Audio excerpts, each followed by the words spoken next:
자, 오늘 그래서 문학 리뷰하고, 그리고 나서, 독서 저번에 선형 열팽창 있죠. 그 질문 하나 남은 거. 그거까지 지금 해설하고, 이제 수능 리뷰는 이번 주로 마무리 할게요. 그리고 다음 주부터는 이제, 우리 원래 6주차부터 이제 30분 한방 모듈로 이제 연습을 할 거예요. 그렇죠? 이렇게 연습을 하고, 이제 문학을 빨리 마무리하고 이제, 다음 시즌으로 12월 말에 이제 새 시즌 이제 돌입할 거거든요. 그때 이제 그걸로 들어가서 내년 여러분들 특수한 이제 출시되면 고3 커리큘럼 쭉 따라가시면 되겠습니다. 알겠죠? 자, 오늘은요, 2026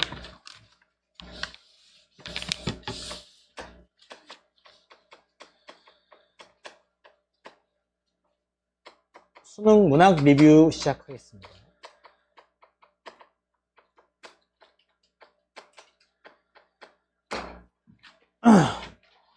자, 지난 시간에 이제 독서 리뷰하면서 얘기했던 포인트가 뭐였냐면요. 이제 독서랑 문학이랑 선택 과목 각각 리뷰를 남겼는데, 일단 선택 과목 같은 경우에는 이제 중요한 하나의 변별력 포인트로서 우리가 준비를 잘 해야 된다라는 이야기를 했죠. 그죠? 여기서는 이제 선택 과목을 다 맞추는 게 되게 밸류가 커졌다고 이야기를 했어요. 그치? 그 다음에 이 독서 파트는 선생님이 메타인지가 대단히 중요하다고 했죠. 그치? 메타인지가 대단히 중요했고, 요거를 이제 독서 습관이죠. 그치? 알겠죠? 독서 습관 자체가 이런 독서 글을 읽는 이런 시선이라든지 이런 것들 있죠. 이런 것들이 흐름 맥락을 따라가는 부분이 중요하다라고 지난 시간에 이야기를 했죠. 그렇죠? 자, 근데 문학은요, 일단 선생님이 그때 뭐라고 이야기했냐면 무조건 정복 가능한 요소라고 이야기를 했어요. 그치? 난이도도 평이했다라고 생각을 합니다. 알겠죠? 근데요, 오늘 그래서 되게 평이했다.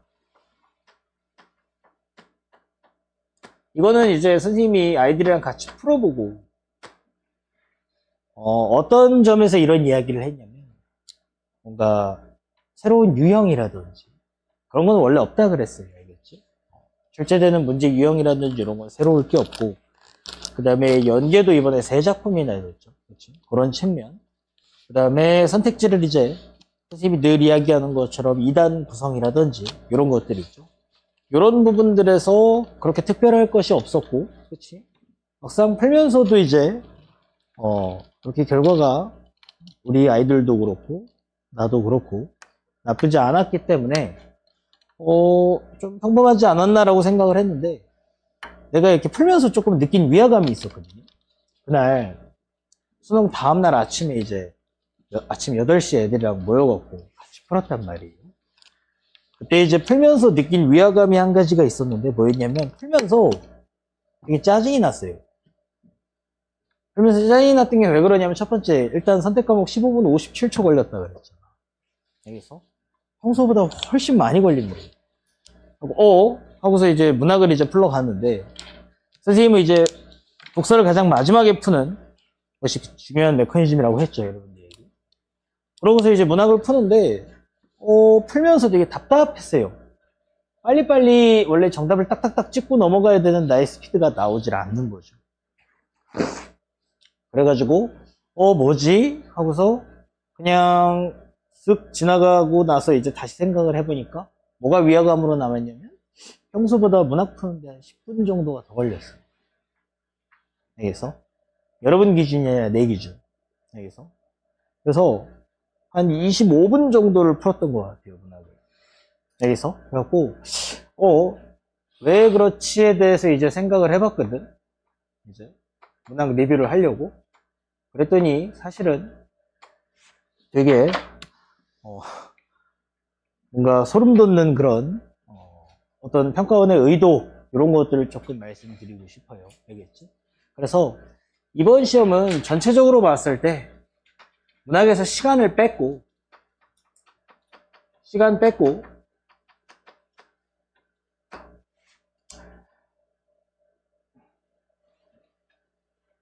시간을 그러니까 뭔가 낭비하게끔,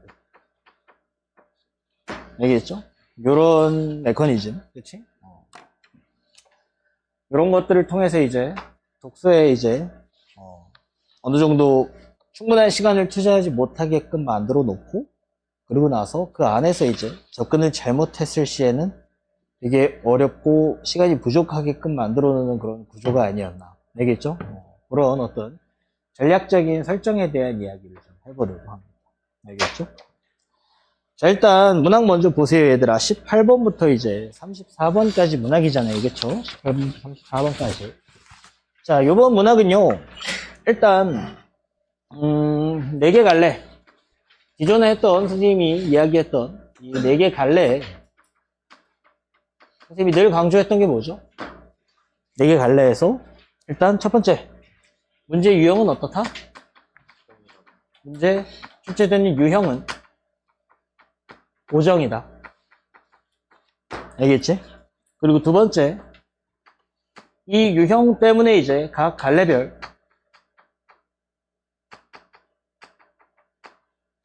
접근 감상이죠. 방식이 고정이다. 알겠죠? 그리고 문학 선택제는 항상 어떻다? 선지 구성 원리는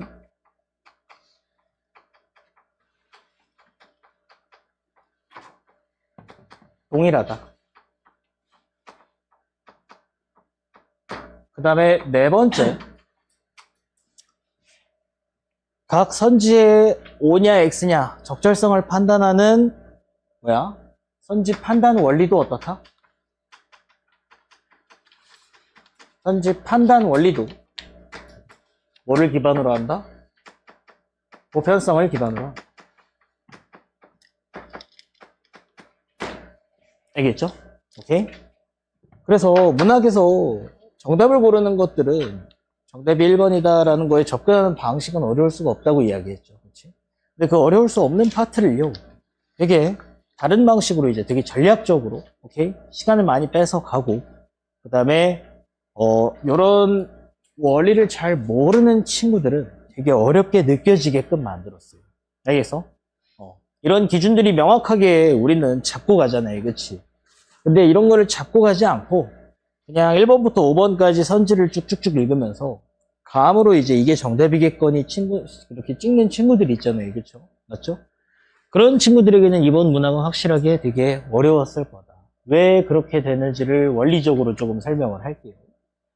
자, 일단 문제 유형부터 좀 살펴볼게요. 자, 요번에 여러분들이 주목해야 되는 거는 이번 문항 리뷰는요, 결론 되게 시간을 오래 걸리게끔, 알겠죠?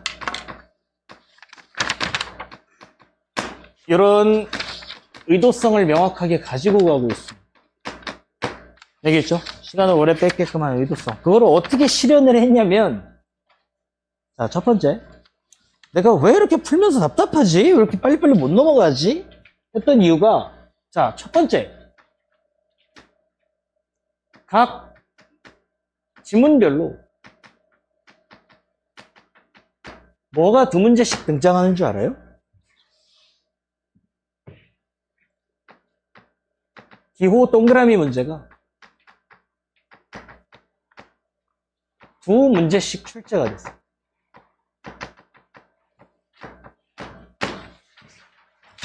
알겠어? 이건 되게 특이점이에요. 원래 선생님이 출제 원리가 어떻게 된다 그랬지? 자, 시 같은 경우에는 첫 번째 문제로 뭐가 튀어나와? 그렇죠. 표현상의 특징.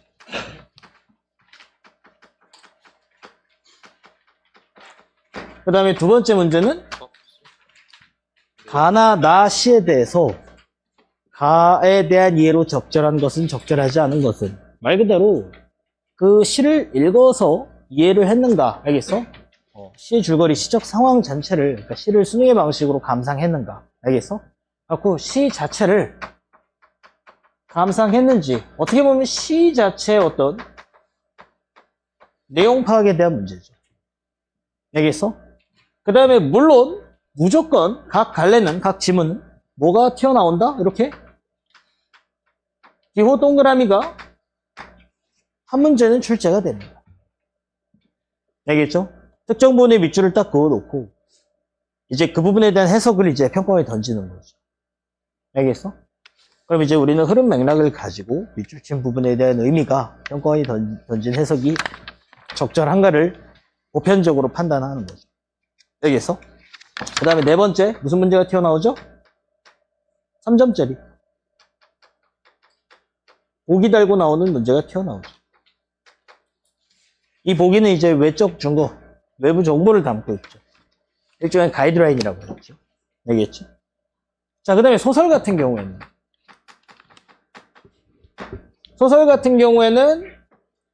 1번 문제로 뭐다? 서술상의 특징. 알겠죠? 그리고 이제 고전소설 같은 경우에는 현대소설은 1번 문제가 서술상의 특징일 가능성이 높지만 고전소설 같은 경우에는 뭐가 나올 수도 있다고 했죠? 단순 내용 일치 문제. 알겠죠? 물론 고전에서도 서술상의 특징 물어볼 수 있지만 일반적으로 현대소설에서 물어보는 경우가 많다고 했지. 알겠죠? 자, 그 다음에 두 번째 무슨 문제가 나오죠 이제? 말 그대로 내용 확인. 소설에서 내용 확인. 이 내용 확인은 단순 내용 일치. 알겠죠? 그 다음에 세 번째 뭡니까? 이제 기호 동그라미. 물론 얘들아 이 기호 동그라미는 만약에 범위를 좀 더 크게 하고 싶으면 어떻게 하죠? 박스를 설정하죠. 이렇게 부분을 박스 A 갖고 이제 A에 대한 설명으로 적절한 거 적절하지 않은 것을 이렇게 물어볼 수도 있고 C도 마찬가지야. 그 다음에 어떤 특정 단어를 어떻게 이렇게 딱 밑줄 쳐가지고 단어나 소재에 대해서 물어볼 수도 있죠. 알겠어? 그럼 전체 내용상 뭐 꿈에다가 이렇게 딱 네모 쳐놓고 꿈이 어떤 역할을 하는가 이렇게 소재에 대해서 물어볼 수도 있죠. 아니면 기억, 미음 말고 뭘로 등장할 수도 있죠. 뭐 A나 B 이렇게 단순하게 두 개를 이렇게 물어볼 수도 있고 이런 것들이 다 흐름 맥락상 내용을 확인하라는 문제입니다. C도 마찬가지. 얘는 무조건 한 문제 고정이라고 했지. 얘는 문학이든 독서든 뭐 화작이든 알겠어? 매체든 무조건 한 문제 고정이에요. 수능의 가장 대표적인 유형. 알겠죠? 그 다음에 이제 네 번째로 뭐다? 네 번째로 이제 똑같이 3점 달고 나오는 무슨 문제? 보기 문제. 알겠어? 이런 측면에서 이제 확인을 해볼 건데 일단 중요한 키포인트 중에 하나가 뭐냐면 각 4개 갈래 전부 다 뭐가 2개씩 출제가 됐다? 요게 이제 2문제씩 출제가 됐어요. 알겠어? 그렇기 때문에 이제 어때요? 이게 요번에 평가원의 컨셉의 가장 핵심 전략입니다. 알겠죠? 그리고 나서 이제 여기서 이제 플러스 두 번째 기호 동그라미를요 이게 과도하게 많이 설정했다는 이야기예요. 오케이? 이게 기억 미음이잖아? 그럼 보통 선지 구성할 때 기억에 대해서 이렇게 이제 앞절에서 던지고 이제 뒷절에서 뭐야? 요거에 대한 해석을 평가원이 던지죠. 그치? 요번 기호 동그라미 문제는 어땠냐면 기억과 예를 들어서 디귿 알겠어? 막 이렇게 2개씩 니은과 예를 들어서 막 디귿 이런 식으로 막 서로 비교하게끔 하는 거 알겠어? 게다가 심지어는 이제 뭐도 튀어나왔죠?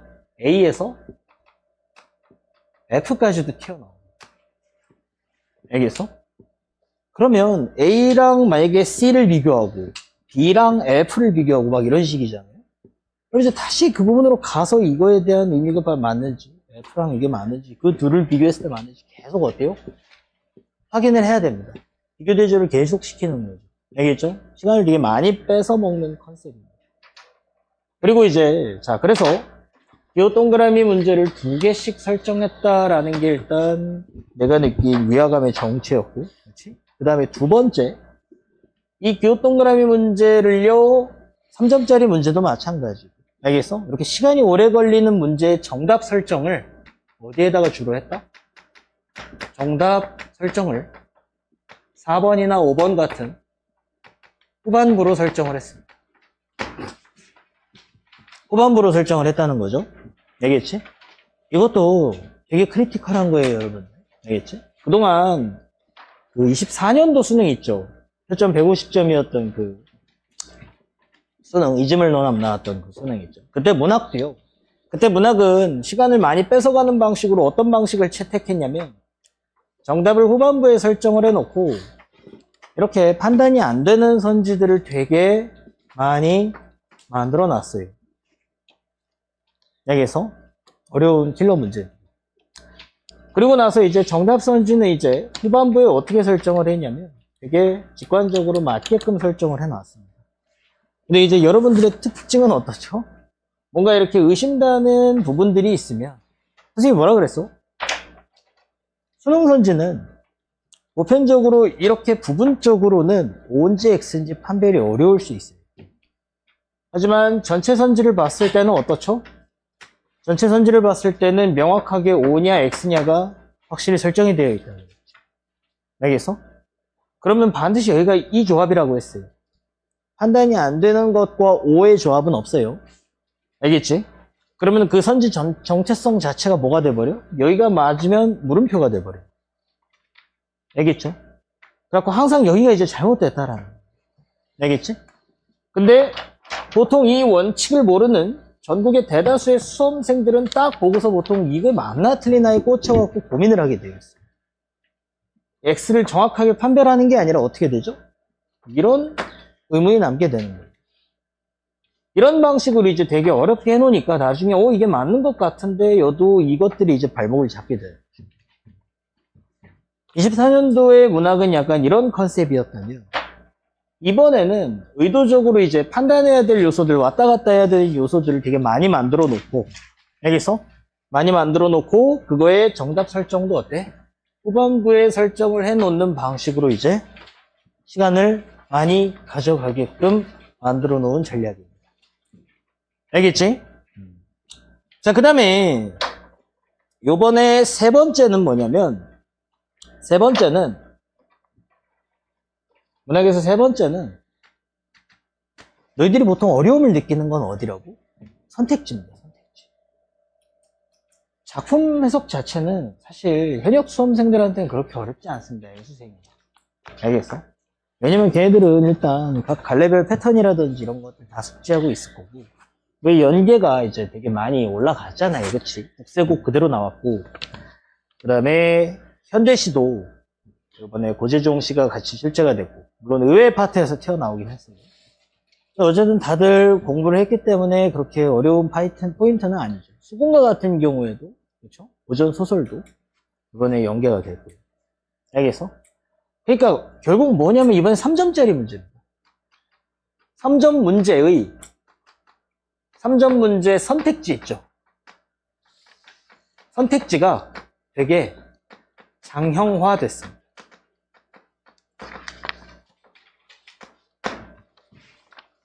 길어졌다는 이야기. 알겠어?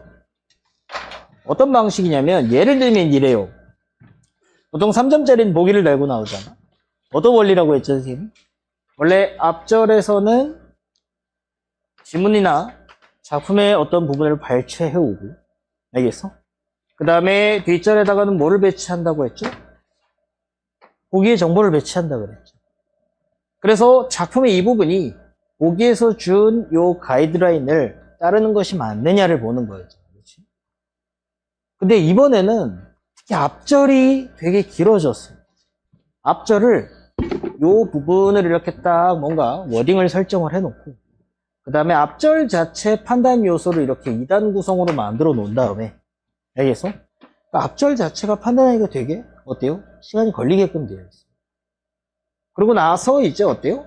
뒷절에다가 보기의 정보를 이렇게 붙이는 방식이죠.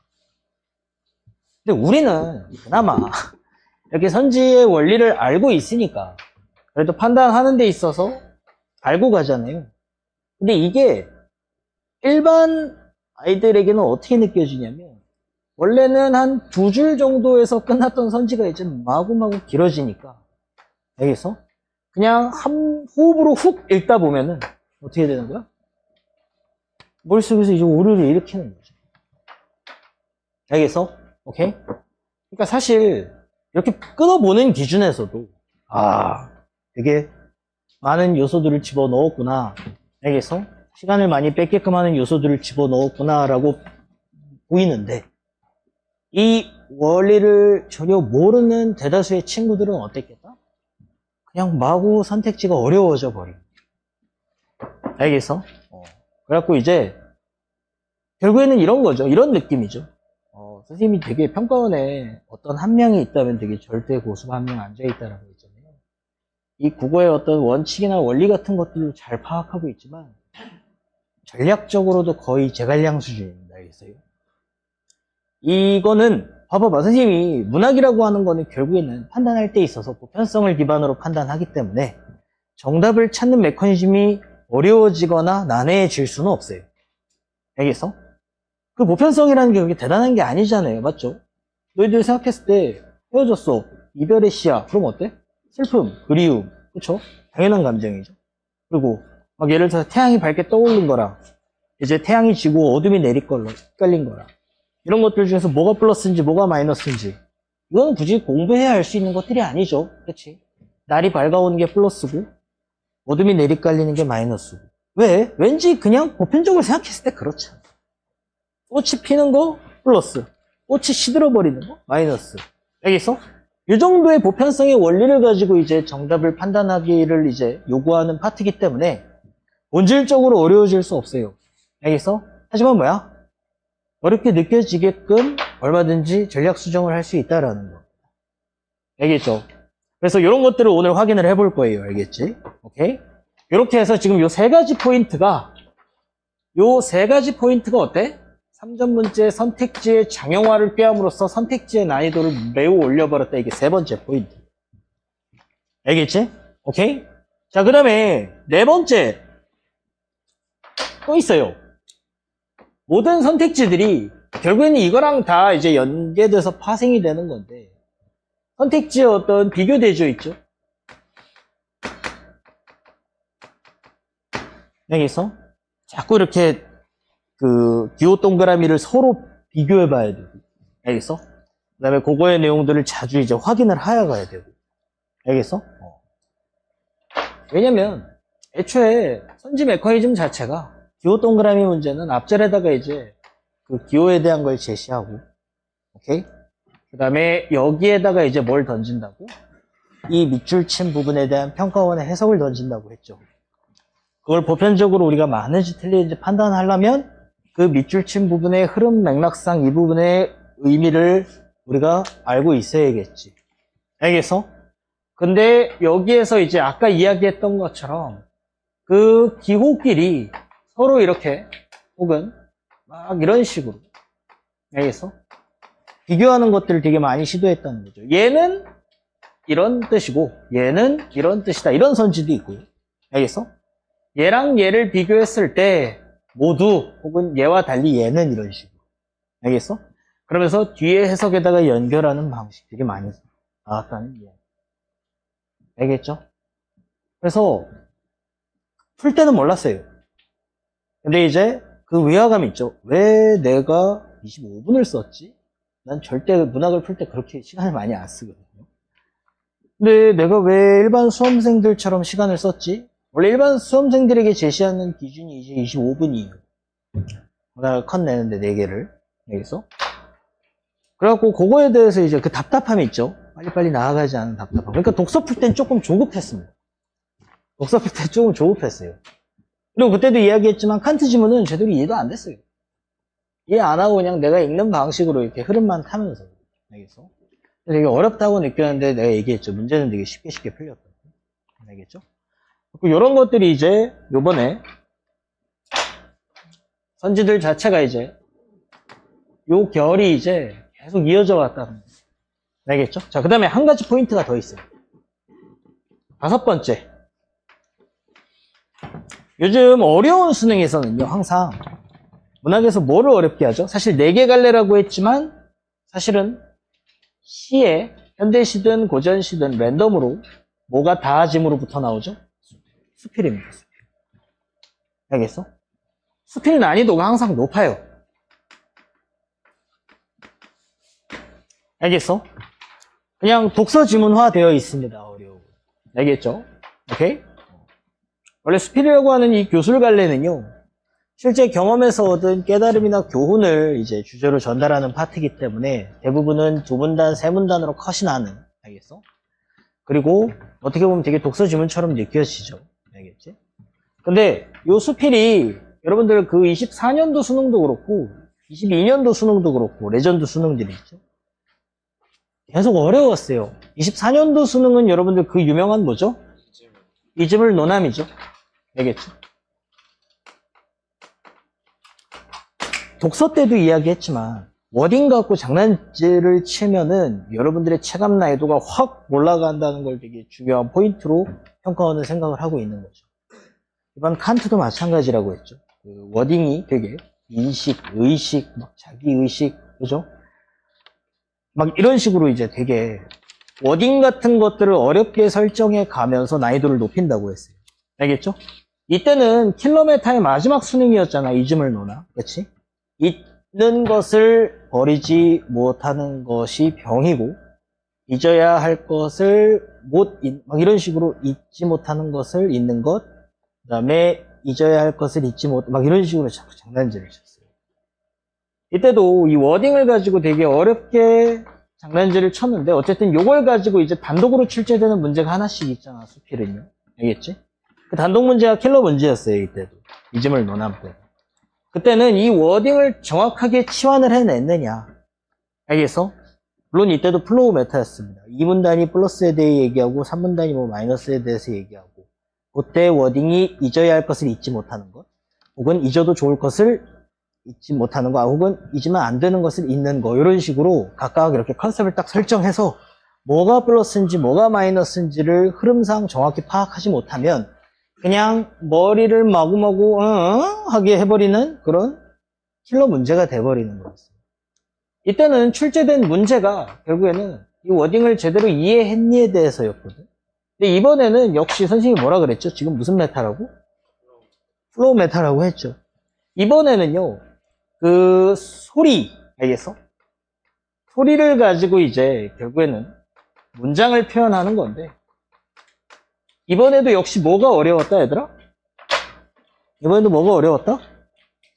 워딩을 가지고 이번에는 어떤 컨셉으로 장난질을 쳤냐면 연쇄법입니다.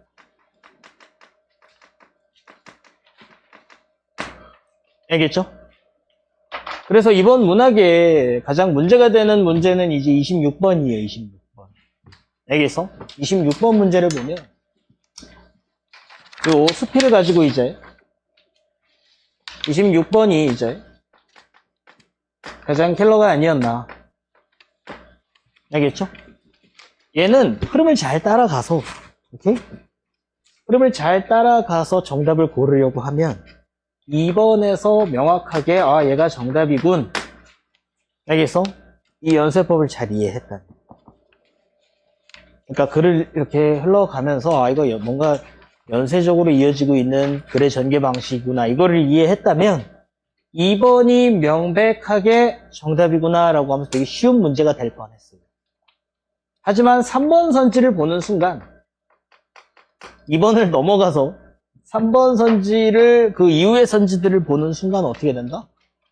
갑자기 마음속에 마구니가 끼기 시작합니다. 알겠죠? 왜? 그 궁예가 마구니가 끼었어 이러면서 갑자기 그리고 이제 점점 이제 2번이 정답이 아니라 다른 선지들을 정답으로 의심하게 됩니다. 알겠어? 그리고 여기에는요 요 3번 선지는요 이게 의도가 명확합니다. 의도가 명확해요. 내가 봤을 때 이거를 만약에 그 한 명이 출제했다면 심리 조종술까지 갖고 있어요. 알겠죠? 심리 조종술까지 있어요. 심리적인 심리적인 착각. 알겠죠? 그래서 오늘은 이런 것들을 좀 중점으로 각 문제들을 살펴보면서, 알겠죠? 살펴보면서 요 수필 지문은 해설을 할 거예요. 알겠지? 그래서 이런 것들이 결국에는 뭐였다 얘들아? 요 1번 각 지문별로 이 기호 문제 있죠? 요게 두 문제씩 모두 설정이 된 케이스는 내가 봤을 때 유일합니다. 이런 경우는 별로 없어요. 한 지문 정도가 A, B 이렇게 물어보거나 기억, 물결, 미음 이렇게 물어보거나 알겠어? 그럴 수는 있지만 이 4개의 선지가 전부 다 기호 동그라미 문제를 2개씩 다루고 있어. 심지어 어떤 갈래는 이 기호 동그라미를 3점짜리에다가 적용을 해놨어. 알겠어? 3점짜리에다 적용을 해놨어. 그러면 당연히 어떻게 될 수밖에 없냐면 기억에 대해서 먼저 앞절에서 맞는지 틀리는지를 판단한 다음에 뒤에 보기의 정보랑 연결이 될 수밖에 없거든요. 알겠어? 되게 난이도가 높아집니다. 알겠죠? 오케이? 이런 것들. 그 다음에 정답 설정을 대부분 다 후반부에 해놨습니다. 4번, 5번에다 해놨다는 이야기죠. 알겠지? 그 다음에 이런 비교 대조의 메커니즘이 되게 많이 적용이 됐죠. 선지를 판단하는데. 그 다음에 3점짜리 문제 선택지가 장형화됐습니다. 이거는 이 선지 원리를 전혀 모르는 일반 학생들이 접근했을 때는 그냥 3점짜리의 난이도가 높아졌다고 보시면 돼요. 알겠어? 그 다음에 마지막으로 이 수필이 여전히 이번에도 뭐다? 킬러 포인트였다. 알겠죠? 이런 것들이 이제 자 그러면 한번 18번에서 21번 갈 건데 한 가지 더 설명하고 갈게요. 연계. 연계에 대한 이야기를 해야 됩니다. 연계에 대한 이야기를 할 텐데 이거는 되게 이제 어느 정도 좀 확신을 가질 수 있는 요소가 추가가 됐습니다.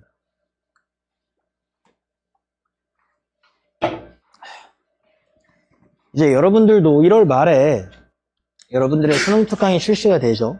그때부터 이제 본격적으로 여러분들의 이제 시작입니다. 그러고 나서 이제 여름에 이제 수능 완성이 이제 출시가 되죠. 알겠지? 근데 이제 연계는요. 연계율은 확실히 올라갔다고 하는데 도움이 되느냐? 당연히 도움이 되죠. 당연히 도움이 됩니다. 왜냐면 지문으로 고전시가 같은 경우에는 어때요? 그대로 나와. 내가 공부한 것들이. 현대시도 마찬가지예요. 그대로 나왔지. 가나 두 개의 시 중에 하나가 그대로 출제가 됐다. 오케이? 그 다음에 이제 소설은요. 원래 소설은 연계가 의미 없다 막 이랬거든.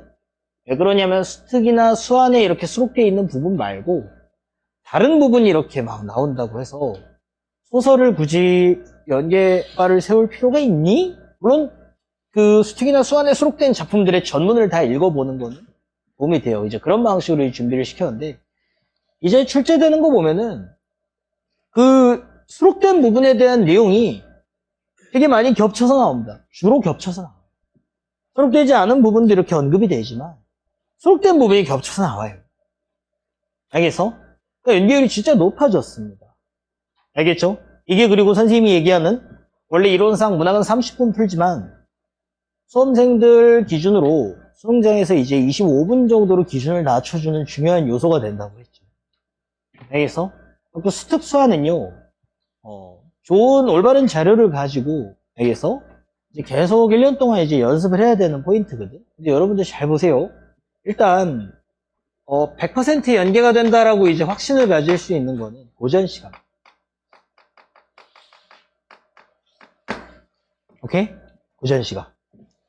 고전 시간은요, 이제 뭐가 고정이냐면, 얘들아, 이번 시험으로 확실해졌어요. 원래는 약간 이런 이야기가 있었거든. 올해가 가사면 내년은 연시조다. 근데 그건 잘못된 이야기입니다. 19년도부터 쭉 보잖아? 19년도부터 지금 이제 26년 수능까지 봤죠? 그치? 그러니까 19년이라고 하는 건 18년도 그때 시행됐던 수능을 이야기하는 거예요. 알겠어? 이때 이제 뭐가 출제가 되냐면 18년도에 아마 일동장유가가 출제가 됐습니다. 요번에는 북새곡이 출제가 됐잖아요. 그치? 맞죠? 북새곡이라고 하는 건 기행가사란 말이야. 알겠어? 그래서 19년에는 19년에 월선원 16경가구나.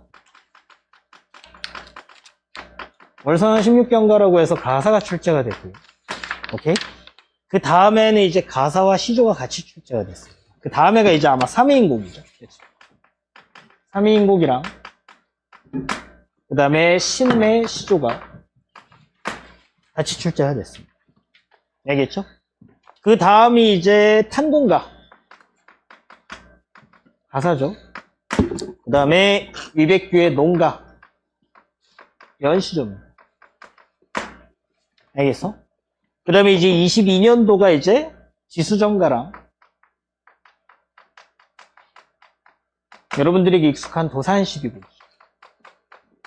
연시조. 오케이? 그리고 이제 23년도에 일동장유가 알겠어? 일동장유가 요게 이제 화암구곡이라는 연시조랑 같이 어떻게 됐다? 출제가 됐어. 오케이? 그 다음에 작년 수능에는 뭐만 나왔냐면 감림가만 나왔어요. 수능 완성이 있었죠. 오케이? 그 다음에 올해 수능에는 북새곡이랑 사설시조 두 편이 출제가 됐죠. 북새곡이 연계입니다. 알겠어? 북새곡이랑 사설시조. 그러니까 이제 뭐야 얘들아? 메시지는 명확하죠. 7개년 동안 그냥 뭐가 고정입니까? 가사가 고정입니다. 알겠어? 가사가 고정이에요. 가사 고정에 시조, 뭐 평시조든 사설시조든 연시조든 알겠어? 시조가 하나가 달라붙냐 마냐가 이제 뭐야? 지금 고전시가에서 포인트예요. 선생님이 늘 얘기했죠. 옛날 수능이나 막 이런 다른 시절 갈래가 이제 고전시가 작품이 튀어나왔지. 요즘은 그냥 다 조선조 작품이라고. 알겠어? 왜? 수능은 뭘 가져가야 돼? 항상? 항상성과 보편성을 가져가야죠. 그러니까 가장 어떤 이런 고정되어 있는 패턴이라든지 공식 같은 것들을 가지고 있는 것들은 보통 4대부의 세계관이잖아요. 알겠어? 뭐 강원증거 같은 경우에는 속세 마이너스 자연 플러스.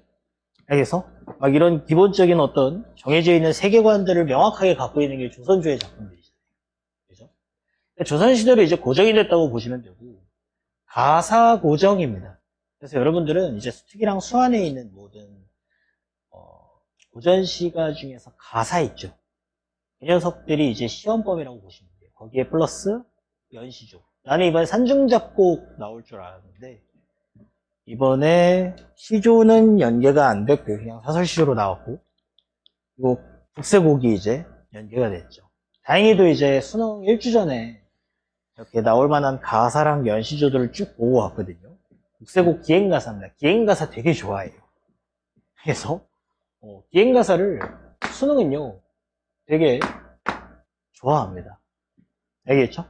이 북새곡이라는 거는 이제 암행어사가 이제 지역들을 이제 순찰을 하면서 실제로 보고 겪은 것들, 느낀 것들을 표현한 작품이잖아요. 알겠죠? 그래서 얘들아, 가사 고정에 플러스 이제 뭐를 열심히 볼 필요가 있겠다? 시조들을 열심히 공부할 필요가 있겠다. 그리고 선생님이 늘 이야기하지만 이 조선시대의 무슨 세계관? 이 사대부들의 세계관, 사대부들의 어떤 세계관과 주제들이 있죠. 오케이? 주제와 각 주제에 적용되어 있는 세계관들을 명확하게 인식하는 게 바로 무슨 공부다? 고전시가를 파괴하는 방법이다. 이해됐어? 그리고 이제 현대시는 솔직히 연계가 별로 의미가 없다고 생각하는 게 현대시 여러분들 선생님이 이렇게 어떻게 감상해야 되는지 알려줬죠. 그렇지? 물론 아는 시가 나오면 반갑고 도움이 되겠죠. 오케이? 근데 막 내신식으로 막 표현상의 특징을 다 공부해두고 그런 것들은 사실은 컨셉에 맞지 않아요. 항상 원리학습입니다. 각 갈래별로 접근해야 되는 접근법이라든지 이런 거. 그래서 이번에는 고재종의 이제 현대시는 이제 갈래복합 8에 있었습니다. 수능특강 8에 있었던 이제 고재종의 시가 출제가 됐죠. 되게 교육과정에서 좋아하는 시인이죠, 고재종 씨는. 교과서에도 이제 많이 수록이 되어 있고. 그죠? 응? 그렇죠. 고재종의 첫사랑이라든지, 이런 것도 익숙하죠, 여러분들에게. 그 다음에 이제, 여러분들 현대소설은 몇 년도였지? 18년도였나? 19년도였나? 내가 기억하는 게 마지막으로 연계된 게 그 서영은 작가의 사막을 건너는 법. 사막을 건너는 법이라는 작품이 한 6, 7년 전에 한번 연계가 되고, 그래서 보통은 현대소설은 배제하는 편입니다, 연계에서. 알겠어? 잘 연계가 안 돼요, 현대소설은. 그래서 이제 배제하는 편입니다, 현대소설. 그리고 이제 고전소설이 중요하죠. 그치? 고전소설. 고전소설도, 그러니까 고전 파트가 이제, 오케이? 거의 100% 연계 포인트다라고 생각하시면 돼요. 알겠니? 오케이? 독서는요, 제재가 연계가 되죠, 수특에 있는. 오케이? 예를 들어서 칸트의 뭐 이론 내지는 뭐 이번에는 인식의 오케이? 그 동일성 뭐 이런 것들이 있잖아. 그럼 이제 같은 뭐 칸트에 대한 이론을 다룬다든지 아니 뭐 인식에 대한 또 다른 이런 일들을 다룬다든지. 근데 사실 결국에는 독서 연계라고 하면은 그거는 스키마를 쌓겠다는 거잖아요. 출제됐을 때 도움이 되는. 모르겠어요. 제 생각에는요. 그냥 수특에 있는 독서 지문들을 연습을 하면서 내가 늘 이야기하는 그 메타 있죠. 메타대로 읽는 습관을 연습하는 게 중요하지. 뭔가 스키마를, 출제될 스키마를 위해서 이제 뭔가 이렇게 독서를 접근하겠다. 그거는 내가 봤을 때 올바른 방법은 아닌 것 같아요. 알겠지? 물론 반가울 수 있겠죠. 혹은 뭔가 이렇게 자꾸 이렇게 정리를 해두는 과정에서 내 머릿속에 들어오는 지식이 만약에 수능 독서에서 연계가 된다면 당연히 도움을 줄 수 있겠죠. 알겠지? 도움을 줄 수 있을 텐데, 내가 봤을 때 독서를 연계를 위해서 막 이렇게 암기식으로 한다라는 올바른 접근 방법은 아닌 것 같아요. 다만, 메타적으로 읽는 연습을 하는 재료로서 쓰면서 거기에서 이제 좀 뭔가 챙겨놓는 상식들이 도움이 되는 정도로 좀 접근하는 게 맞지 않을까 생각이 듭니다. 알겠죠? 그래서 얘들아, 다시 한번 리뷰를 좀 정리를 하면 전체 화면으로 좀 보여주세요. 일단 오늘 선생님이 되게 평이했다라는 지난 발언은 수정을 하겠습니다. 알겠죠? 시간이 되게 오래 걸리게끔. 하지만 문학은 항상 선생님이 이렇게 얘기하죠. 어려울 수 없는 파트예요. 하지만 어렵게 느껴지게끔 전략적으로 변형하는 것은 가능하거든요. 이번에도 그런 것들이 아주 절묘했다. 나는 솔직히 이런 것들 보면서 이런 것들은 사실 좀 원리를 알아야지 볼 수 있는 것들이거든요. 선지 구성 원리라든지 문제 출제 유형이라든지 알겠어? 이런 것들을 알고 봤을 때 사실 등골이 조금 오싹하긴 했어요. 알겠어? 와, 이렇게 설계를 해놓았구나. 알겠죠? 이렇게 설계를 해놨구나. 그래서 이게 이제 평가원의 주 전략이었다라는 생각이 듭니다. 만나보고 싶을 정도예요. 만약에 그 한 명이 만약에 이런 것들을 기획을 하고 있다면. 알겠어? 진짜로 만나보고 싶습니다. 물론 여러 선생님들이 들어가서 이제 출제를 하는 걸로 알고 있거든요. 근데 항상 원칙이 똑같아요. 매년. 수능 출제의 원칙이 똑같습니다. 그래서 막 잘못 냈네, 또 생각 없이 냈네, 이렇게 자꾸 욕하잖아요, 우리는. 그러지 마세요. 그럴 수준이 아닙니다, 사실은. 내가 봤을 땐 그래요. 알겠죠? 수준이 되게 높아요. 그래서 요게 이제 요번 컨셉이었고, 그 다음에 크게 벗어나지 않았어요. 원래 원칙에서. 알겠죠? 절대 벗어나지 않았어요. 새로운 유형이 튀어나왔다든지. 알겠죠? 원래 시에서 출제되는 유형, 소설에서 출제되는 유형, 항상 고정되어 있다 그랬지.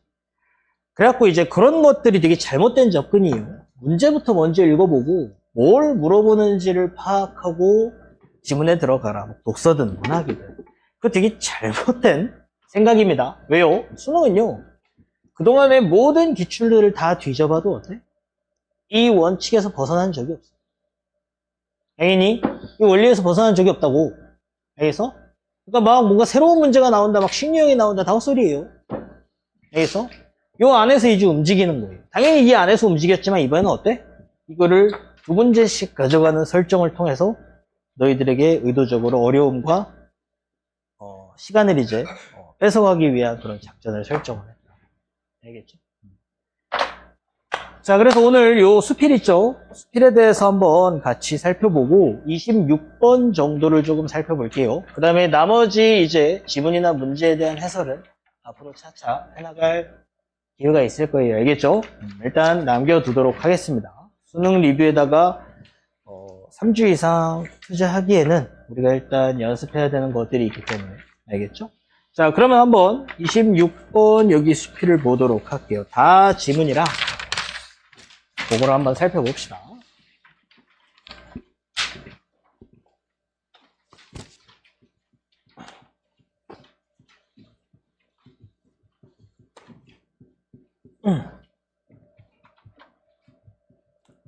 자, 총 3개 문단으로 되어 있지, 그치? 여러분들 이지맨을 논하면 한 번쯤 다들 풀어봤죠? 그치?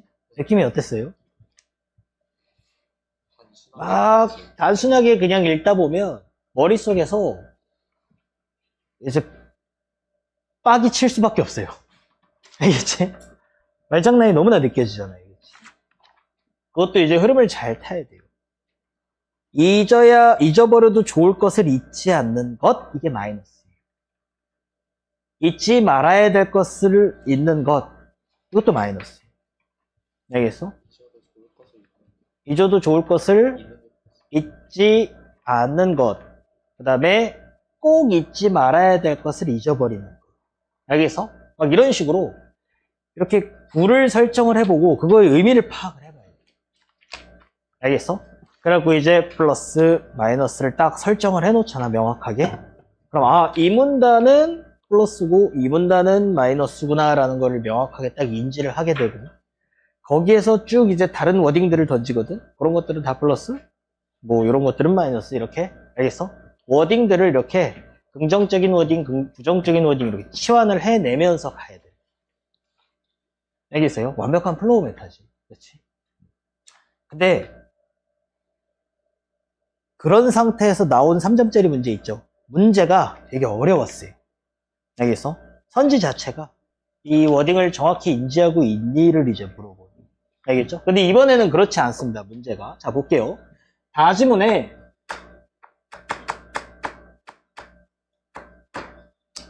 1문단 봅시다.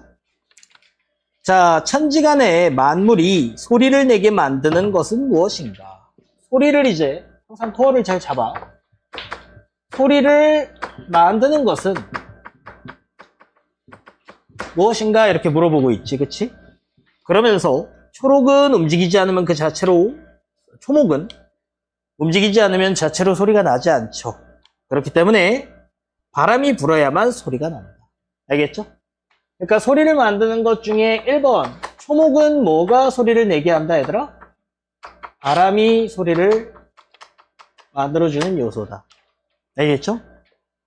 그 다음에 금속이랑 이제 돌은 때리지 않으면 그 자체로 소리가 나지 않지만 물건이 때리면 소리가 납니다. 알겠죠? 두 번째, 금속은 뭐가 소리를 만들어준다? 물건이 소리를 만들어준다고 얘기하고 있죠. 알겠어? 그러면서 이제 무릇 크고 작은 만물이 소리를 내는 것은 반드시 뭐가 있다? 그렇게 만드는 것이 있다는 거죠. 알겠죠?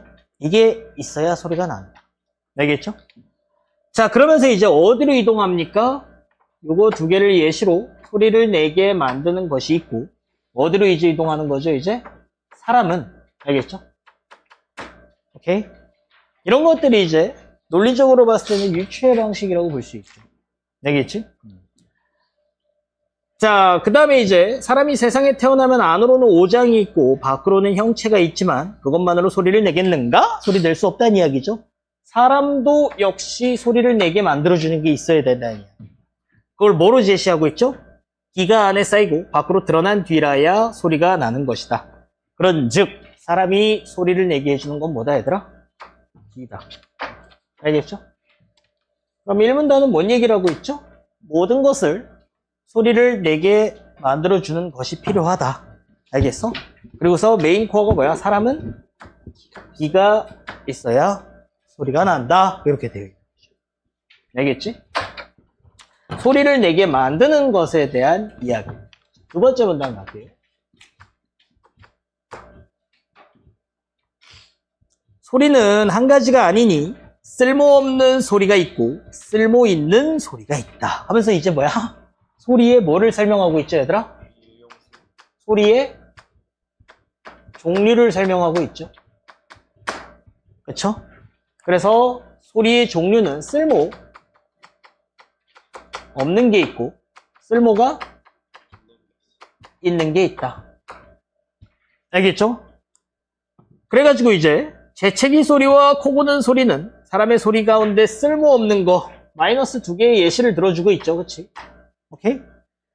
그 다음에 탄식하고 담소하는 소리는 쓸모가 있는 거다. 플러스의 예시를 몇 개 들어주고 있죠? 2개 들어주고 있죠. 알겠죠?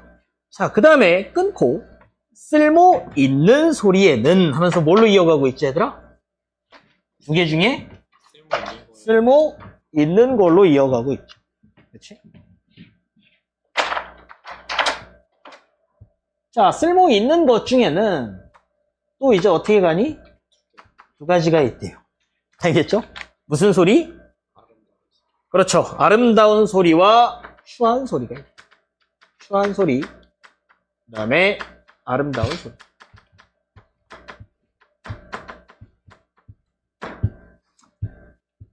자, 사람이 그 소리를 듣고 좋아하면 아름다운 소리고 미워하면 추한 소리래요. 즉, 좋아하면 아름다운 소리, 구분 기준도 설명해주고 있죠. 미워하면은 추한 소리. 알겠어? 자, 여기까지 읽고 나서 그러네, 이렇게 2가지씩 분류를 하고 있네. 그 다음에 이제 뭐야? 아름다운 소리에는 이렇게 가고 있죠. 오케이? 아름다운 소리에는 하면서 뭐가 있다, 얘들아? 실상이 있는 소리가 있고 흩어지는 소리가 있고. 어때? 흩어지는 소리가 있고 실상이 있는 소리가 있다. 오케이? 여기서 눈치를 채야 돼요. 무슨 눈치를 채야 돼? 그렇죠. 뭐의 꼬리를 자꾸 이어가고 있죠?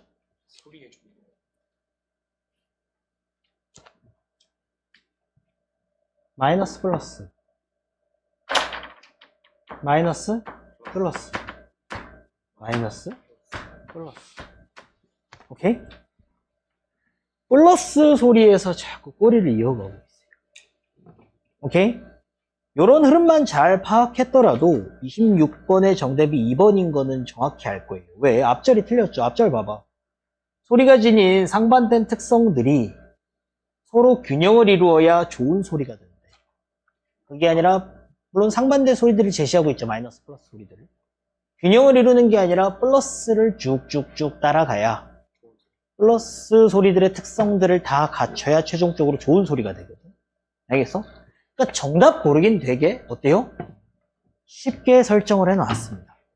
하지만 3번 선지를 보면 오케이? 요 심리적 장난질에 대해서 선생님이 이야기를 해줄게요. 알겠지? 이런 것들을 가만히 들여다보고 있으면 출제자의 의도를 나는 이렇게 가만히 추적을 해보고 이러고 있잖아. 그러면은 너희들이 감히 비난할 수 있는 그런 수준의 사람이 아닙니다. 알겠어요? 한건의 출제자는 감히 그런 사람이 아니에요. 알겠어? 자, 계속 가봅시다. 그래가지고 이제 이거의 구분은 어떻게 된다? 실상이 있는 소리의 구분은 얘는 글로 쓰이지 않으면 흩어지는 소리고 글로 쓰이면은 뭐다? 실상이 있는 글이래. 알겠죠? 자, 그 다음에 또 뭘로 이어지고 있죠? 실상이 있는 소리에는 바른 것이 있고 뭐가 있다? 그렇죠. 예서는 이제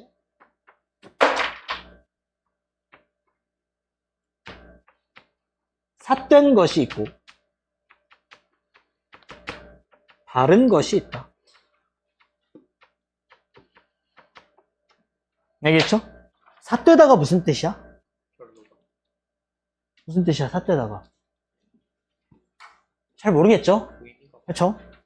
나도 모르겠습니다. 근데 바르지 않다라는 뜻이겠죠. 이렇게 맥락 가지고 파악하는 거예요, 원래. 알겠어? 야, 장담하는데 전국 수험생 중에서 삿되다가 무슨 뜻인지 정확히 아는 친구는 내가 봤을 때 별로 없어요. 알겠어? 그냥 바르지 않다는 이야기는. 그런 것들을 물어보는 지식 측정 시험이 아니라는 이야기. 알겠어? 하나도 중요하지 않습니다. 지금 중요한 건 뭐야? 이 플로우를 잘 타고 있는지가 중요하다는 이야기입니다. 알겠어? 오케이? 그래갖고 이제 바른 것이 뭐라고 얘기하죠? 그리고 봐봐. 바른 것 같으면서 삿된 것도 있고 삿된 것 같으면서도 바른 것이 있다. 바른 것 같으면서도 삿된 것은 결국 마이너스예요. 삿된 것처럼 보이지만 결국 바르다면 플러스입니다. 알겠죠? 어쨌든 뭔가 이렇게 딱 제시를 하면서 뭐라고 결론을 내고 있죠? 여기까지 쫙 설명을 하고 오케이?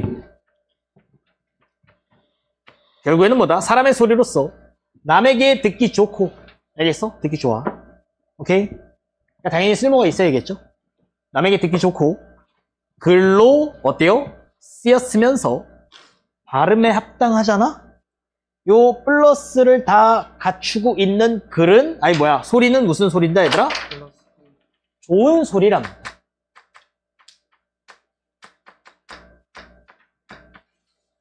알겠어? 이런 결론을 내고 있죠. 오케이? 그 다음에 이 좋은 소리는 어떻다 얘들아?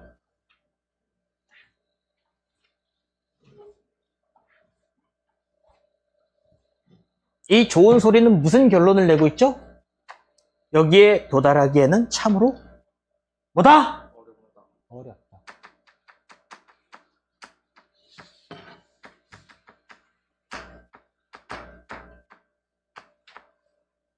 됐니? 참으로 어렵다. 자, 그 다음에 이제 3문단 시작합시다. 3문단.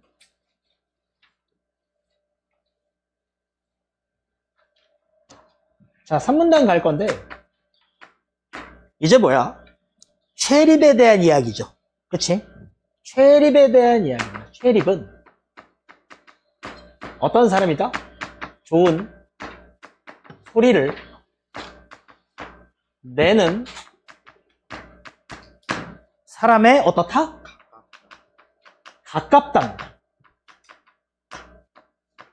그러니까 완벽한 좋은 소리는 아니라는 거죠. 어쨌든 좋은 소리를 내는 쪽에 가깝다. 그래서 최립은 일단 이 글쓴이가 어떤 스탠스를 갖고 있겠니? 기본적으로? 그렇죠. 긍정적인 스탠스로 평가하는 사람이겠죠. 알겠죠? 이런 스탠스 파악도 되게 중요하다고 했습니다. 알겠죠? 자, 그래서 보자. 좋은 소리를 내는 사람에 가깝고 그의 문장이 이제 워딩이 뭘로 바뀌었어요, 얘들아? 지금까지는 소리였죠. 오케이? 이 소리라는 워딩이 이제 뭡니까? 문장으로 바뀌었습니다. 26번에 보기에는 어때요? 마음의 기가 움직여 소리로 나오는 데 있어 도리에 합당해야 좋은 글이다 라는 문학론을 바탕으로 결국 뭐가 메인이라고 보기에서 가이드라인을 주고 있어? 마음이야? 소리야? 문장이야? 맨 마지막 봐봐. 상대의 문장을 평가하여 칭찬하는 글이랍니다. 알겠어? 그러니까 어때? 메인 워딩이라고 볼 수 있는 기냐? 아니면 소리냐? 오케이? 아니면 문장이냐? 알겠어? 요 세 개 중에 뭐가 주인공이다? 문장이 주인공인 글이에요. 알겠어? 근데 글의 가중치로 봤을 때는 우리는 마치 뭐가 주인공인 것처럼 느끼고 있죠? 소리가 주인공인 것처럼 느끼고 있을 가능성이 높죠. 알겠어? 또 어쨌든 동등하게 중요하기는 해. 기도 그렇고 소리도 그렇고 문장도 그렇고. 각 문단에서의 주인공이니까. 알겠어? 다만 여기가 너무 헤비했기 때문에 알겠어? 소리가 마치 제일 중요한 글인가 보다라고 느끼고 있죠. 이거는 우리 마음속에 어떤 스탠스가 형성이 돼버리는 거예요. 알겠지? 자, 근데 봐봐. 여기가 이제 중요합니다. 그의 문장은 비록 완성은 아니지만, 알겠죠? 이거는 이제 완성은 아니지만, 왜? 소리가 결국에는 문장이 된다 그랬잖아. 좋은 소리를 낼 수 있어야 이게 나중에, 아까 뭐라 그랬어? 실상이 있는 글이 된다고 했죠. 알겠지? 그래서 좋은 소리에 가까우면 좋은 문장에 가까운 거예요. 요거를 이제 연결할 수 있어야 된다는 이야기입니다. 자, 근데 봐봐. 그러니 학업을 게을리하지 않는다. 아직은 완성은 아니지만, 알겠어? 학업을 열심히 한다면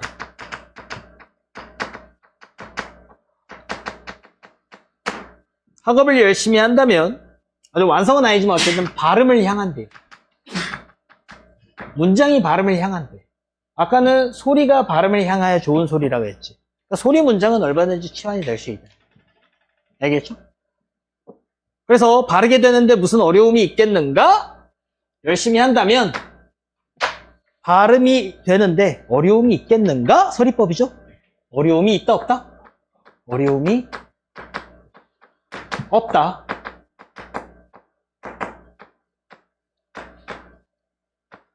오케이? 3번 선지 보세요. 체립의 문장이 완성된 건 아니지만 참으로 어려운 일에 가까움을 언급하며 그의 문장에 대한 평가를 드러내고 있군. 자, 구조가 어때? 보여?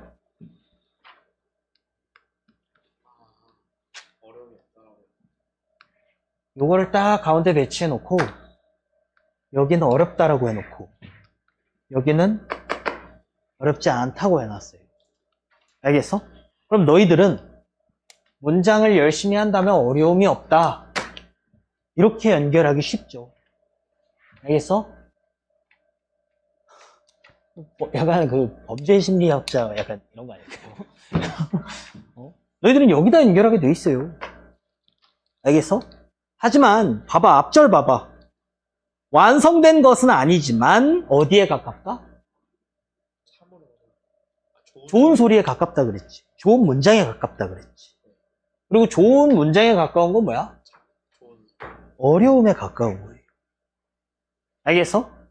그러니까 열심히 한다면 완성까지 가는 데 있어서 지금 어때? 얘는 이렇게 보세요. 여기가 만약에 완성 단계야. 알겠어? 체립은 지금 어디까지 왔어? 여기까지 왔어요. 앞으로 요거까지 가는 거는 어려움이 없대요. 열심히 하면.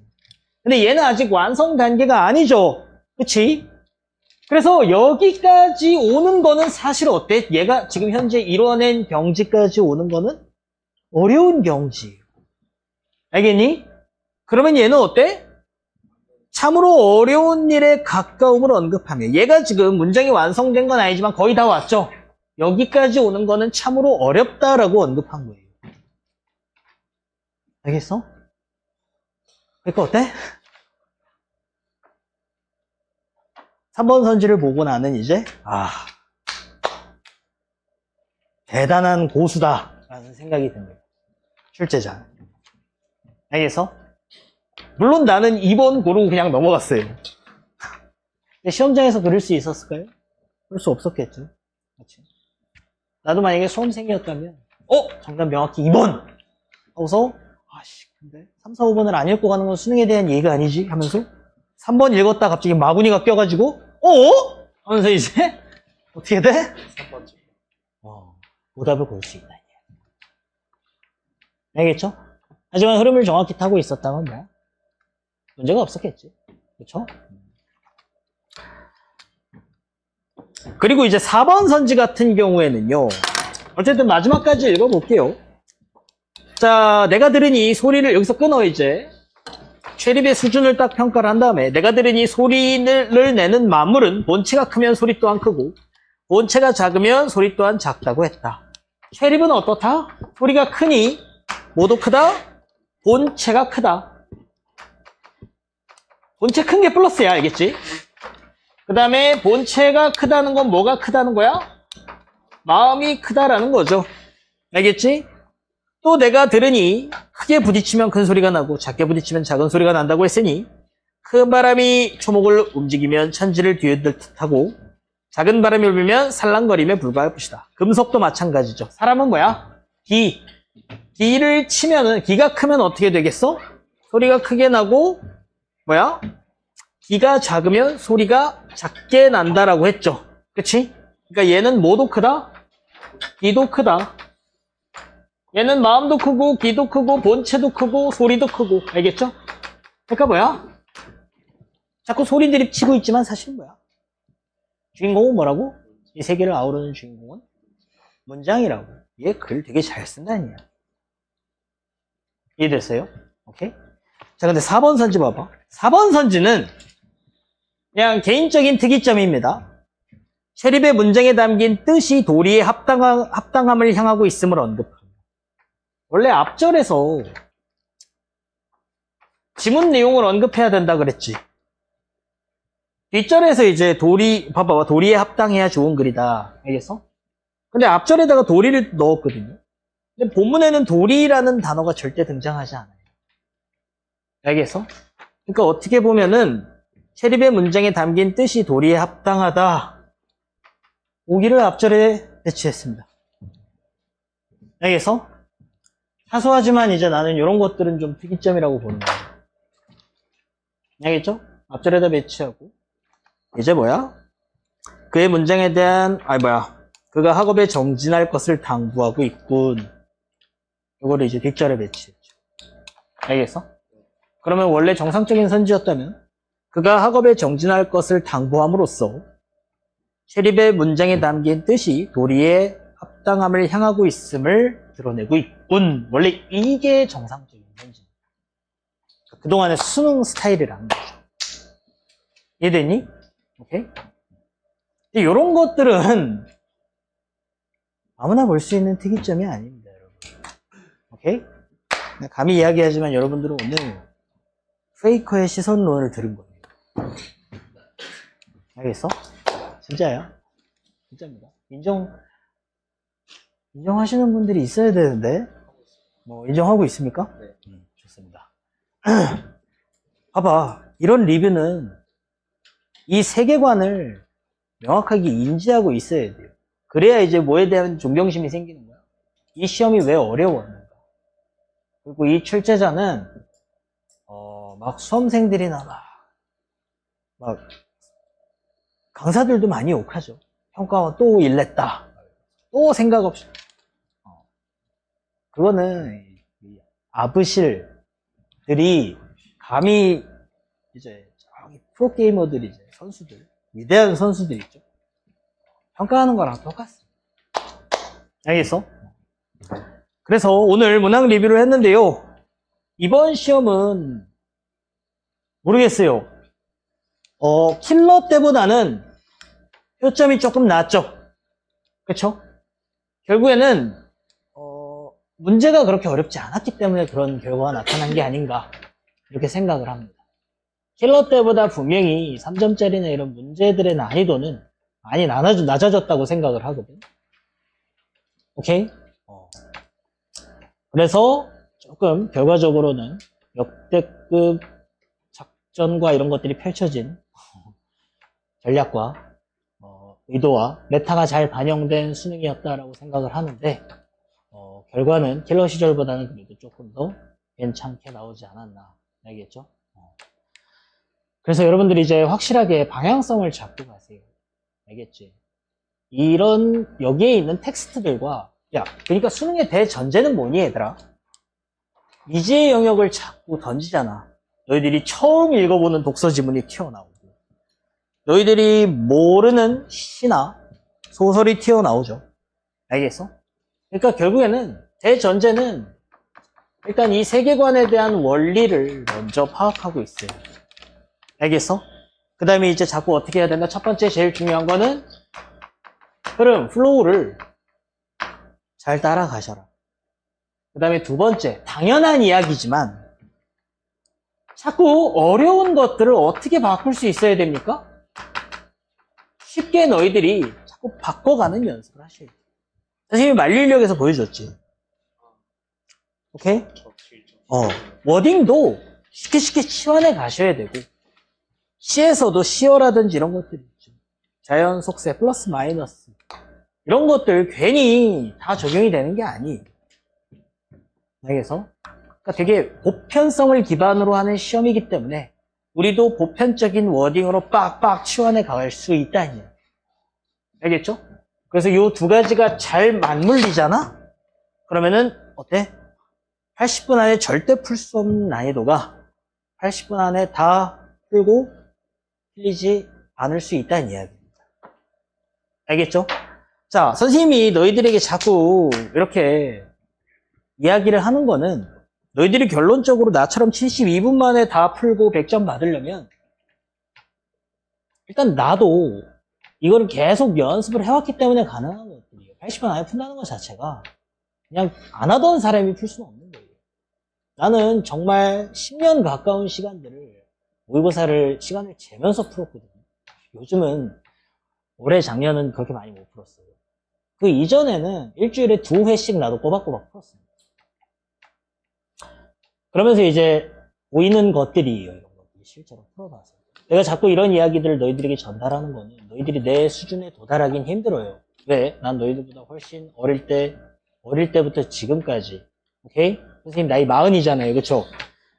40살 동안 나는 이 부분을 되게 연마했고 나는 개인적으로 이 국어, 독서에 대한 실력이 스스로 최상이라고 생각을 합니다. 대한민국 최상위권이라고 생각을 하거든요.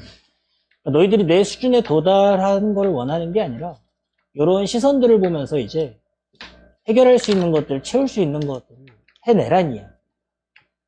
갖고 올라갈 수 있는 영역이 있어요. 알겠죠? 그래서 내가 늘 이야기하죠. 여러분들에게 약속하는 등급은 높삼 낮이라고요. 내가 데려다 줄 수 있는. 야, 이론적으로 살펴볼래? 봐봐봐. 선택 과목 있죠? 문학, 독서, 선택이 있죠? 그치? 선택 과목 잘 연마해서 하나 틀리는 수준으로 막자 이거예요. 올바른 정해진 시간 안에, 15분 안에. 오케이? 열심히 연마하고 깎아야죠. 문학은요, 선생님이 얘기했죠. 원칙과 원리를 정확히 숙지하면 14주면 충분하다고. 근데 사람이니까 하나 틀린다고 칩시다. 정말 실수로. 다 맞출 수 있는 정복의 영역이지만, 그리고 3점짜리보다 2점짜리가 원래 어려워요.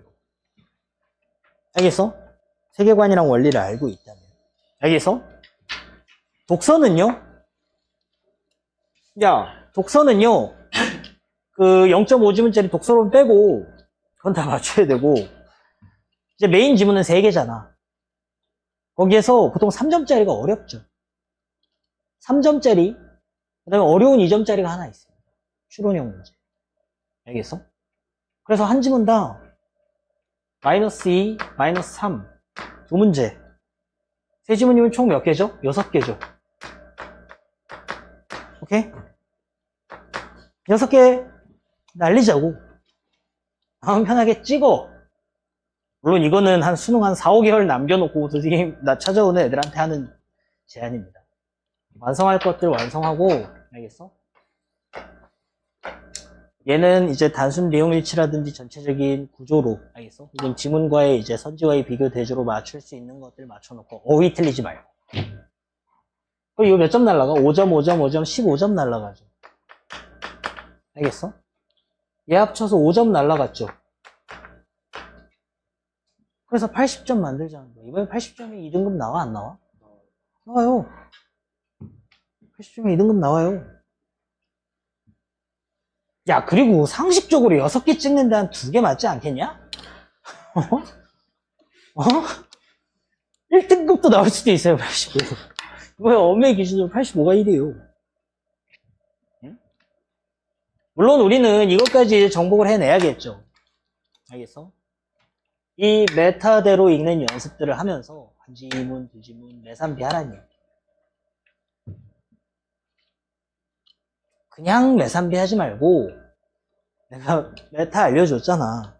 메타에 따라서 매산비 하면 좋아집니다. 진짜. 응? 매산비 책 사는 게 아니라 내가 주잖아. 독서노트. 그거 하세요. 독서노트 지금 500페이지 준비되어 있습니다. 지금 그리고 그것도 준비하고 있어요. 그동안에 이제 수특이랑 이것도 이제 해볼 수 있도록 준비하고 있습니다. 알겠어? 그래갖고 자꾸 연습을 하세요. 스택 쌓는 나서스가 되란 말이에요. 알겠어? 그래야 너희들이 강력해질 거야. 내 말이 틀렸어. 이거 되게 정교한 이론 아닙니까? 야, 그리고 2점짜리 하나랑 3점짜리 이렇게 버린다고 생각해봐. 마음이 얼마나 편안하니? 독서에서 3점짜리랑 2점짜리 어려운 거 하나 버린다고 생각하면 시간에 대한 압박도 별로 없습니다. 물론 그러면 안 돼요. 너희들은 이건 진짜 말 그대로 타이밍 늦어갖고 찾아오는 고3 녀석들 있죠. 그러니까 난 결국에는 문학 완성시키고 선택 과목 연습시켜서 보내는 거예요. 알겠어? 그래갖고 이제 작년 6월에 찾아온 우리 친구 재수했습니다. 물론 이번 수능에서 2 찍었죠. 이때 찾아왔을 때 7이었어요. 난 그래서 여러분들에게 매번 이야기한 것 같은데 나는 니들을 등급으로 데려다 주지 못합니다. 알았어? 그거는 내 영역이 아니에요. 근데 니들이 지금 몇 등급이든지 간에 높3, 낮2까지는 데려다 드립니다. 알겠어? 그게 사실 또 대단한 거죠. 맞잖아. 2등급을 1등급으로 만드는 것보다 어떤 등급이든지 간에 2등급 원저리까지 데려다 주는 게 훨씬 더. 그리고 나는 이제 1로 갈 수 있는 방법도 제시했어요. 이거 독서의 이 메타인지를 잘하고 그런 시선으로 이제 연습하세요. 근데 그건 내 영역이 아닌 게 너희들이 매일 3지문씩 열심히 혹은 한 지문씩이라도 꾸준히 루틴화해서 하면 그건 니들이 가는 거예요. 1등. 내가 막 매일 하는지 검사할 수는 없습니다. 나 바쁜 사람이에요. 아시다시피. 그래서 나는 월화수목금을 전부 다 토요일, 일요일은 12시간씩 수업을 하잖아. 아침 10시부터 밤 10시까지 쭉 풀 수업이에요. 월화수목금은 저기 이제 클리닉 하느라 바빠요. 알겠어? 근데 이번 수능을 보면서 이제 이 뭐랄까 실체는 알 수 없어요. 하지만 만약에 절대고수가 있다면 평가원에 들어앉아 있는 그래서 이 모든 걸 진두지휘하고 이렇게 절제하세요 막 이런 걸 정말 지휘하는 어떤 고인물이 한 명이 앉아 있다면 되게 뭐랄까 도전 의식이 생기는 그런 즐거운 싸움이 될 것 같아요. 그러니까 빨리 수능으로 건너가고 싶다는 이야기인데 지금 내신하느라 좀 그럴 수가 없죠 내가. 근데 어쨌든 좀 오랜만에 가슴이 뜨거워지는 그런 시험이 아니었나 라고 생각을 합니다. 그치 이건데 나의 전쟁터는 여긴데 빨리 목동 가고 이제 인강 진출하고 그러고 싶은데 내가 왜 학원을 차렸는지 이 족쇄가 없었다면 좀 더 빨리 목표한 곳에 서 있지 않았을까 생각을 합니다. 알겠어요? 아무튼 오늘 리뷰 여러분들이 다시 한번 공감하는 바가 많았으면 좋겠습니다. 알겠죠? 직접 풀어보고 내 위화감에 대한 이제 약간 파헤침의 결론을 여러분들에게 좀 말씀을 드렸어요. 알겠죠? 자, 잠깐 쉬었다가 오늘 독서지문 요거 팽창 선형 열 팽창 지문하고 마무리하겠습니다.